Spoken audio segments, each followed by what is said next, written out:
कार्यपत्रक 75 रुपयों को जोड़कर लिखिए। तो यहाँ पे देखिए कुछ रुपए हैं, नोट हैं, उनको जोड़ के हमको लिखना है कुल कितने रुपए हुए।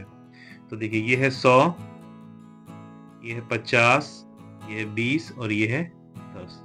जोड़ेंगे 100 50 हुआ 150, 150 हुआ 170, 170 10 180, 180 हो गया। ये देखिए ये है 100, ये है 50 और ये है 100। तो 100 और 100 हुआ 200 और 200 और 50 हुआ 250, तो 250 रुपए हो गया। उसी तरह से और भी नोट है, आइए इनको जोड़ते हैं। देखिए ये है 200 का नोट, ये है 100 का नोट, 300 हो गया और ये है 5 का नोट, तो 300 और 5 305 हो गया। इसके बाद है 20 रुपया, 10 रुपया और 200 रुपया। तो 200 प्लस 10 210, 210 और 20 हुआ 230, तो 230 रुपया। इसके बाद है 50 50 100 रुपया और 10 110 रुपया। यहाँ पे देखिए 100 रुपया है और 200 रुपया है, तो ये 300 रुपया हो गया दोनों मिला के। इसके बाद 50 350 रुपया, 350 रुपया और 20 तो 370 रुपया हो गया। कार्यपत्रक 76 जोड़िए। देखिए इसमें कुछ नोट और कुछ सिक्के हैं, तो हमको दोनों को जोड़ के लिखना है। नोट का मूल्य यहाँ लिखना है, सिक्कों का मूल्य यहाँ लिखना है और फिर दोनों को जोड़ के कुल मूल्य लिखना है।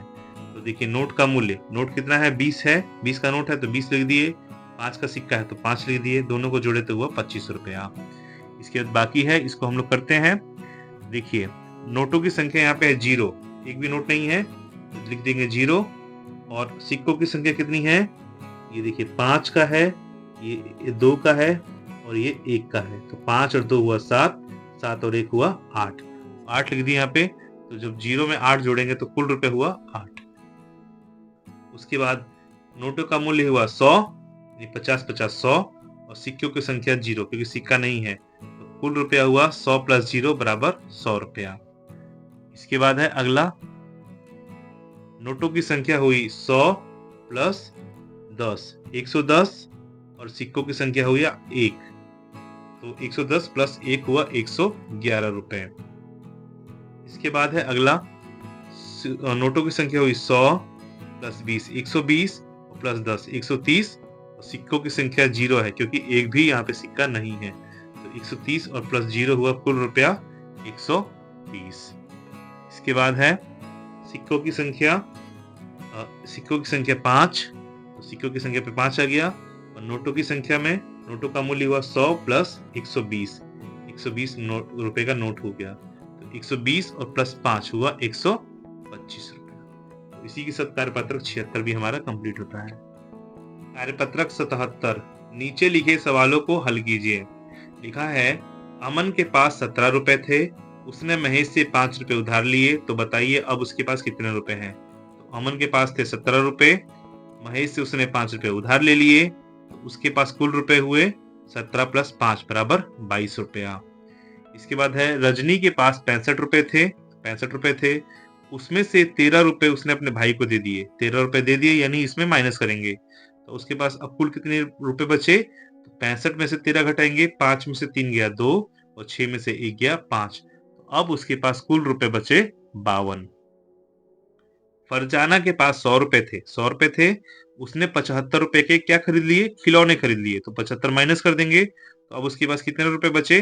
तो 100 में से 75 घटाएंगे, तो देखिए कैसे घटाएंगे, 0 में से 5 नहीं जाएगा तो एक हासिल लेगा, इसके पास पैसा नहीं है तो ये इससे हासिल लेगा, तो अब ये हुआ 10, 10 हुआ तो अब इस अपने में से एक दे देगा, तो ये हो गया 10, 10 में से 5 गया तो हुआ 5, क्योंकि इसने एक दे दिया था तो ये बचा 9, 9 में से 2 गया तो 2 और इसने अपना एक दे दिया था तो ये कुछ नहीं बचेगा, तो यानी 100 में से 75 चला जाएगा तो बचेगा 25 रुपए, अब उसके पास 25 रुपए बचेंगे।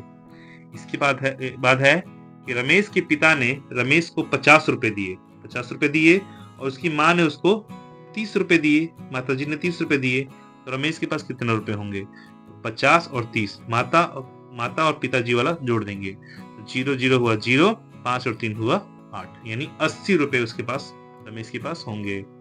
इसके बाद है एक व्यापारी के पास 100 रुपए थे, 100 रुपए थे, 60 रुपए का उसने खाना खा लिया, यानी 60 रुपए उसमें से खत्म हो गए, तो उसके पास कितना बचेगा, तो 100 में से 60 माइनस कर देंगे तो आएगा 40 रुपए, तो व्यापारी के पास कितने पैसे बच गए, तो 40 रुपए बच गए। तो इसी के साथ कार्यपत्रक 77 भी हमारा कंप्लीट हुआ। कार्यपत्रक 78 खाली स्थान भरिए। तो देखिए यहाँ पे एक तराजू है, तराजू के दोनों पलड़ों में, दोनों पक्षों में कुछ कुछ बाट रखा हुआ है, तो उसको लिखना है। जैसे 200 ग्राम, इधर 200 ग्राम रखा हुआ है और इधर कितना है, तो यहाँ 100 ग्राम, 100 ग्राम, 100 ग्राम का दो है, तो इसने लिख दिया 100 ग्राम प्लस 100 ग्राम बराबर हुआ 200 ग्राम, तब जाके ये दोनों बराबर हुआ। इसके बाद अगला बराबर करने के लिए क्या करना है, तो 500 ग्राम है, 500 ग्राम का बराबर करने के लिए क्या किया है, एक लिया है 100 ग्राम का और दो लिया है 200 ग्राम का, तो लिख दिया एक 100 ग्राम का और एक 200 ग्राम का और एक और 200 ग्राम का, तो 200 200 हुआ 400 और 401 हुआ 500, तब जाके ये बराबर हुआ। इसके बाद देखिए अगला है 100 ग्राम। 100 ग्राम करने के लिए इसने क्या किया है, दो 50-50 ग्राम को रख दिया है, तो 100 ग्राम बराबर 50 ग्राम प्लस 50 ग्राम, जब दोनों को जोड़ेंगे तो ये हो जाएगा 100 ग्राम। इसके बाद अगला है 1 किलोग्राम। तो हम लोग जान लें कि 1 किलोग्राम में कुल 1000 ग्राम होता है। 1000 ग्राम बराबर 1 किलोग्राम, ये ध्यान रखने वाली चीज है। तो 1 किलोग्राम बराबर 500 ग्राम और 500 ग्राम का दो यहाँ पे बट्टा है, तो 500 ग्राम प्लस 500 ग्राम बराबर 1000 ग्राम और 1000 ग्राम को बोलते हैं 1 किलोग्राम, ये ध्यान रखना है। तो ये दोनों पक्ष इससे बराबर हुआ और कार्यपत्रक 78 हमारे यहीं पे कंप्लीट होता है। कार्यपत्रक 79 मिलान कीजिए। यहाँ पे देखिए तराजू का बटखरा है, बट्टा है, बाट है, जो भी कह लीजिए इसको, जिससे वजन किया जाता है, और इधर ये ग्राम में लिखा हुआ है, इधर किलोग्राम में है, इधर ग्राम में है, और यहाँ पे कुछ और चीजें दी हुई हैं, उसको हमको मिलान करना है। तो जैसे 1 किलोग्राम, तो 1 किलोग्राम में होता है 1000 ग्राम, तो इसको हम लोग 1000 ग्राम टमाटर से मिला देंगे। इसके बाद है 500 ग्राम। 500 ग्राम है तो नीचे देखेंगे कि 500 ग्राम कहाँ होता है, तो यहाँ तो 1250 ग्राम है, यहाँ 1000 ग्राम हो ही गया, यहाँ 2 किलोग्राम है तो ये भी नहीं होगा। यहाँ पे देखते हैं 100 ग्राम प्लस 200 ग्राम, 100 ग्राम हरी मिर्च, 200 ग्राम भिंडी और 200 ग्राम पालक, तो 200 प्लस 200 400 और प्लस 100, टोटल हुआ ये 500 ग्राम। तो ये किससे मिलेगा, तो ये इससे मिलेगा जाके, दूसरा वाला 500 ग्राम किससे मिलेगा, तो ये इससे आके मिल गया। इसके बाद है अगला 1 किलोग्राम, 200 ग्राम और 50 ग्राम, तीनों को जोड़ते हैं तो ये हुआ 1 किलोग्राम बराबर 1000 ग्राम और 200 यानी 1200 ग्राम और 50 यानी ये 1250 ग्राम हो गया। तो देखिए कहाँ पे है 1250 ग्राम, तो ये रहा 1250 ग्राम टमाटर। इसके बाद है 5 किलोग्राम। 5 किलोग्राम यानी 5000 ग्राम, 1 किलोग्राम में 1000 ग्राम और 5 किलोग्राम में 5000 ग्राम। तो 5 किलो कहाँ हो रहा है, तो 2 किलोग्राम आलू और 3 किलोग्राम प्याज, तो 2 और 3 हुआ 5 किलोग्राम, तो इसको इससे मिला देंगे। और इसी के साथ कार्यपत्रक 79 भी हमारा कंप्लीट होता है।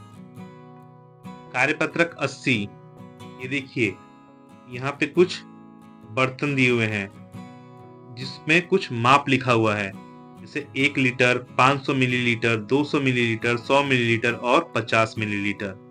तो सबसे पहले हम लोग जान ले कि 1 लीटर बराबर होता है 1000 मिलीलीटर, यानी 1 लीटर में कितना मिलीलीटर आएगा, तो 1000 मिलीलीटर आ जाएगा 1 लीटर में। तो इसको देख लेते हैं, ये भी 1 लीटर है और ये 500 मिलीलीटर है, यानी 500 और 500 ऐसा 2 होगा तब जाके इसके बराबर होगा। तो आइए प्रश्न देखते हैं हम लोग। लिखा है कि 1 लीटर वाले नपने में बारी बारी से 500 मिलीलीटर, 200 मिलीलीटर और 100 मिलीलीटर और 50 मिलीलीटर वाले नपनों से पानी भरिए और तालिका में लिखिए। तो देखिए हमको 1 लीटर पानी भरना है, 1 लीटर जिसमें पानी आता है उसको भरना है। तो कैसे भरना है, हमारे पास कुछ बर्तन है, जैसे नपना है जिसके हमको नापना है, तो 500 मिलीलीटर वाले से हम कितनी बार पानी भरेंगे कि हमारा 1 लीटर वाला भर जाए। तो देखिए 500 मिलीलीटर में 1 लीटर वाले नपने में कितने नपने पानी आएगा, तो 2 बार भरेंगे इसको। 500 मिलीलीटर गुना 2 बराबर 1000 मिलीलीटर, 1000 मिलीलीटर लाने के लिए हमको 2 बार 500 मिलीलीटर का बर्तन लेना पड़ेगा। इसके बाद 200 मिलीलीटर वाला 1000 भरने के लिए कितना लेंगे, तो 5 बार लेंगे। 200 मिलीलीटर गुना 5, 1000 हो जाएगा ये, यानी 5 बार इसको नापेंगे तब 1 लीटर वाला नपना भर पाएगा। इसके बाद है 100 मिलीलीटर वाला, जब हमारे पास नपना रहेगा तब 1 लीटर वाला भरने के लिए कितना लेंगे, तो 10 बार लेंगे। तो 100 गुना 10, 100 मिलीलीटर गुना 10 बराबर 1000 मिलीलीटर होगा। 10 बार उसमें डालेंगे तब 1 लीटर वाला भरेगा। इसके बाद 50 मिलीलीटर वाला लेंगे तो 20 बार इसको भरना पड़ेगा। तो जैसे इसमें हो जाएगा 50 मिलीलीटर गुना 20 यानी 1000 मिलीलीटर, यानी 20 बार इसमें नापेंगे तो 1 लीटर वाला हमारा भरेगा। इसी के साथ कार्यपत्रक 80 भी हमारा कंप्लीट होता है।